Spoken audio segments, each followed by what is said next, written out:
আপনাদের সঙ্গে অসম্ভব সুন্দর একটা রেসিপি নিয়ে আসছি।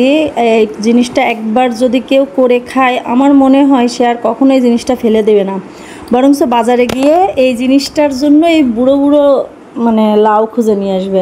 আমরা তো সবসময় লাউ কিনতে গেলে জালি লাউ খুঁজি, কিন্তু এটা একবার খেলে না সে অবশ্যই এরকম লাউ খুঁজতে বাধ্য হবে। আসসালামু আলাইকুম বন্ধুরা, সবাই কেমন আছেন? আশা করি সবাই অনেক ভালো আছেন। আমি আলহামদুলিল্লাহ অনেক ভালো আছি। তো আজকে এমন একটা রেসিপি করছি, আসলে এই জিনিসটা আমি আগে কখনো খাইনি। আমি যখন আমার ছেলেকে নিয়ে স্কুলে যাইতাম তো স্কুলের ভাবিদের মুখে খুব শুনতাম লাউয়ের বিচি ভর্তা, লাউয়ের বিচি ভর্তা, এত প্রশংসা শুনতাম। তো একদিন ওদের কাছ থেকে রেসিপি নিয়ে বাসায় বসে বানাই খাইছিলাম। তোরটা মজা, আসলে এর সাথে কোনো স্বাদের তুলনা হবে না। এই ভর্তা আমি আগে তো খাই নাই, সেদিন খেয়ে জাস্ট এটার একদমই ফ্যান হয়ে গেছি। আসলে এটা একটু পাটায় বেটে করতে হয়, তো এই জন্য সবসময় খাইতে চাইলেও আমি ছোট বাবু নিয়ে খেতে পারি না, কিন্তু আজকে খুব ইচ্ছা করলো। তো লাউটা একটু বুড়ো ছিল, তা ভাবলাম যে বিচিটা ফেলে দিব না, আজকে একটু কাজ করি আর আপনাদের সঙ্গেও শেয়ার করি। এই হোক, কড়াই আমি কিন্তু খুব সামান্য পরিমাণে তেল দিয়ে দিছি। তেল দিয়ে চারটা শুকনো মরিচ, 4-5টার মতো কাঁচামরিচ আর 2টা পেঁয়াজ, একটা রসুন, সঙ্গে লাউয়ের বিচিগুলো খুব সুন্দর করে ভেজে নিচ্ছিলাম একটু হলুদ লবণ দিয়ে।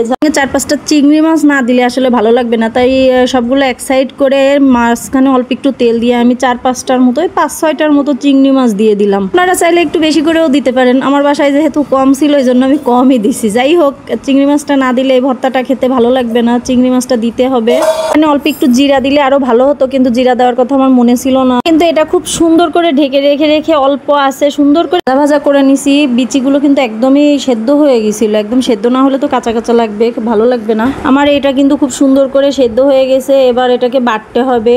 এটা যে খাইছে সে তো অবশ্যই স্বাদ জানে। যারা ভর্তা পছন্দ করে তাদের কাছে অবশ্যই ভালো লাগবে, একটু কষ্ট হলেও খেতে ভালো লাগবে। আর আমার মনে হয় এটা একবার খেলে বাসায় বুড়ো লাউ ভুলবশত এসে পড়লেও কেউ আর রাগ করবে না, কারণ লাউর বিচিও খাওয়া যাবে, লাউও খাওয়া যাবে। যাই হোক, একসঙ্গে 2টা রেসিপি হয়ে যাবে। আমি এখানে ঝালের পরিমাণ একটু কম দিছি, কারণ আমার ছেলে ভর্তা খায়। আমি যে ভর্তাই করি না কেন আমার ছেলেটা খুবই পছন্দ করে খায়। আজকে এত পছন্দ করে খাইছে, আমার আগেই ভাত খাইছে, তারপরে আমি যখন খেতে বসছি আমার সঙ্গে আবার এই ভর্তা দিয়ে ভাত খাইছে, আমার মাখানোটা আবার খাইছে। ঝাল পছন্দ করলে আর একটু ঝালের পরিমাণ বাড়ায় দিতে পারেন। আসলে আমি যে ঝাল দিছি সেটাতেও হয়েছে, তারপরে আর একটু ঝাল দিলে আরো ভালো লাগবে। ভর্তা তো একটু ঝাল বেশি হলেই ভালো লাগে।